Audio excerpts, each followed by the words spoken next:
ಈ ಥರ ವೀಡಿಯೋ ಮಾಡಿ ತುಂಬಾ ದಿನ ಆಗಿತ್ತು. ಯಾಕಂದರೆ ವೀಡಿಯೋ ಮಾಡೋಕ್ಕೆ ಇಂಟ್ರೆಸ್ಟ್ ಇಲ್ಲ. ಯಾಕೆ ಗೊತ್ತಾ, ವ್ಯೂಸು ಬರಲ್ಲ, ಲೈಕ್ಸು ಬರಲ್ಲ, ಯಾರೂ ಲೈಕು ಮಾಡಲ್ಲ, ಫಾಲೋನು ಮಾಡಲ್ಲ, ಸಬ್ಸ್ಕ್ರೈಬ್ ಮಾಡಲ್ಲ. ಸಬ್ಸ್ಕ್ರೈಬ್ ಮಾಡಿರೋರು ಅನ್ಸಬ್ಸ್ಕ್ರೈಬ್ ಮಾಡ್ತಾರೆ. ಯಾರೋ ಯಾಕೆ ನಮ್ಮವರೇ ನಮಗೆ ಸಪೋರ್ಟ್ ಮಾಡಲ್ಲ, ಲೈಕು ಮಾಡಲ್ಲ, ಸ್ಕಿಪ್ ಮಾಡ್ತಾರೆ. ನೋಡ್ತಾರೆ ಅಂದ್ಕೊತೀನಿ, ಸ್ಕಿಪ್ ಮಾಡಿಬಿಟ್ಟು ಮುಂದೆ ಹೋಗ್ತಾರೆ. ಅದು ನೋಡ್ಬಿಟ್ಟನ ಒಂದು ಲೈಕು ಮಾಡಲ್ಲ.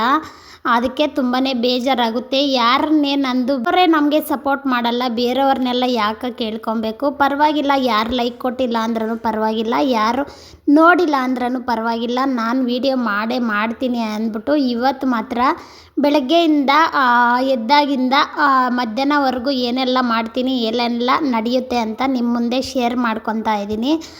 ಇಷ್ಟ ಆಗಿದರೆ ಒಂದು ಲೈಕ್ ಮಾಡಿ, ಇನ್ನೂ ಇಷ್ಟ ಆಗಿದ್ದರೆ ಪ್ಲೀಸ್ ಸಬ್ಸ್ಕ್ರೈಬ್ ಮಾಡಿಕೊಂಡು ವಿಡಿಯೋ ನೋಡಿ. ಇನ್ನು ಇವತ್ತು ಬೆಳಗ್ಗೆನೇ ಎದ್ದು ಗುಡಿಸಿ ಒರೆಸಿ, ಬಾಗಿಲ ಮುಂದೆ ಗುಡಿಸಿ ಒರೆಸಿ ರಂಗೋಲಿ ಹಾಕಿ ಮಕ್ಕಳಿಗೆ ಟಿಫನ್ಗೆ ಇವತ್ತು ಸ್ವಲ್ಪ ಲೇಟಾಗೆ ಎದ್ದೆ. ಇಷ್ಟು ದಿನ ಬೇಗ 5:30ಗೆ ಎದ್ದೇಳ್ತಾ ಇದ್ದೆ. ಯಾಕಂತ ಗೊತ್ತಿಲ್ಲ, ನೆನ್ನೆ ಭಾನುವಾರ ಸ್ವಲ್ಪ ಲೇಟಾಗಿ ಹೋಗೋಯ್ತು. ಅದಕ್ಕೋಸ್ಕರನೇ ಇವತ್ತು ಸ್ವಲ್ಪ ಲೇಟಾಗಿ ಎದ್ದೆ. ಅದಕ್ಕೂ ಬೇಗ ಟಿಫನ್ ಆಗೋದು ಪುಳೋಗ್ರೆ, ಚಿತ್ರಾನ್ನ ಇಂಥವೇ. ಚಿತ್ರಾನ್ನ ಅಂತೂ ಈ ನಡುವೆ ಮಾಡೋದೇ ಮರ್ತುಬಿಟ್ಟಿದ್ದೀನಿ. ಯಾಕಂದರೆ ಈ ನಡುವೆ ಯಾಕೋ ನನಗೆ ಇಷ್ಟ ಆಗ್ತಾಯಿಲ್ಲ, ಸ್ವಲ್ಪ ಲೇಟಾಗಿ ತಿಂತೀನಿ. ಇನ್ನು ಮಕ್ಕಳು ಮಧ್ಯಾಹ್ನ ಹೆಂಗೆ ತಿಂತಾರ ಅಂತಲೇ ಚಿತ್ರಾನ್ನ ಮಾಡ್ತಾನೆ ಇಲ್ಲ. ಆದರೆ ಪುಳೋಗ್ರೆ ಮಾತ್ರ ಇಷ್ಟಪಟ್ಟು ತಿಂತಾಯಿದ್ದಾರೆ. ಯಾವಾಗೂ ಅಷ್ಟೇ ಕೇಳ್ತಾರೆ, ವಾರದಲ್ಲಿ ಒಂದು ಸರಿ ಪುಳೋಗ್ರೆ ಮಾಡೇ ಮಾಡ್ತೀನಿ.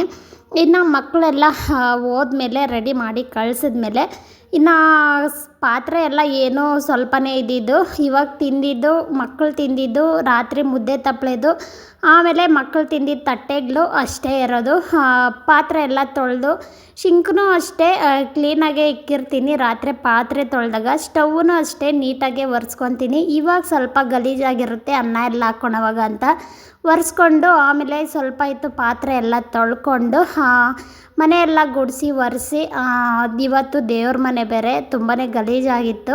ತುಂಬ ದಿನ ಆಗಿತ್ತು ದೇವ್ರ ಮನೆ ಕ್ಲೀನ್ ಮಾಡಿ. ದೇವ್ರ ಮನೆ ಎಲ್ಲ ಕ್ಲೀನ್ ಮಾಡಿ ಪೂಜೆಗೆಲ್ಲ ರೆಡಿ ಮಾಡಿದೆ. ಅಷ್ಟೊತ್ತಿಗೆ 12 ಗಂಟೆ ಆಗಿತ್ತು. 12 ಗಂಟೆಯಲ್ಲಿ ಯಾಕೆ ಪೂಜೆ ಮಾಡೋದು ಅಂದ್ಬಿಟ್ಟು ಅಡುಗೆಗೆ ರೆಡಿ ಮಾಡಿಬಿಡೋಣ ಮಧ್ಯಾಹ್ನಕ್ಕೆ ಅಂದ್ಬಿಟ್ಟು ಸೊಪ್ಪೆಲ್ಲ ಬಿಡಿಸಿ ಸಾರೆಲ್ಲ ರೆಡಿ ಮಾಡಿದೆ. ಅಷ್ಟೊತ್ತಿಗೆ 2 ಗಂಟೆ 2:15 ಆಯಿತು. ಇನ್ನೇನು ದೀಪ ಹಚ್ಬಿಡೋಣ ಎಲ್ಲ ರೆಡಿ ಮಾಡಿದ್ದೆ ಅಂತ ದೀಪ ಎಲ್ಲ ಹಚ್ಚಿದೆ. ಇವತ್ತು ಮಧ್ಯಾಹ್ನ ಸ್ಕೂಲಿಂದ ಫೋನ್ ಬಂದಿತ್ತು, ನಮ್ಮ ಮಗಳಿಗೆ ಹುಷಾರಿಲ್ಲ ಅಂತ. ಆಮೇಲೆ ನಮ್ಮ ಯಜಮಾನ್ರು ಹೋಗಿ ಕರ್ಕೊಬಂದು ಬಿಟ್ಟರು. ಓಕೆ ಫ್ರೆಂಡ್ಸ್, ಈ ವಿಡಿಯೋ ಇಷ್ಟ ಆಗಿದರೆ ಲೈಕ್ ಮಾಡಿ. ಬೈ ಬಾಯ್, ನೆಕ್ಸ್ಟ್ ವಿಡಿಯೋದಲ್ಲಿ ಸಿಗ್ತೀನಿ.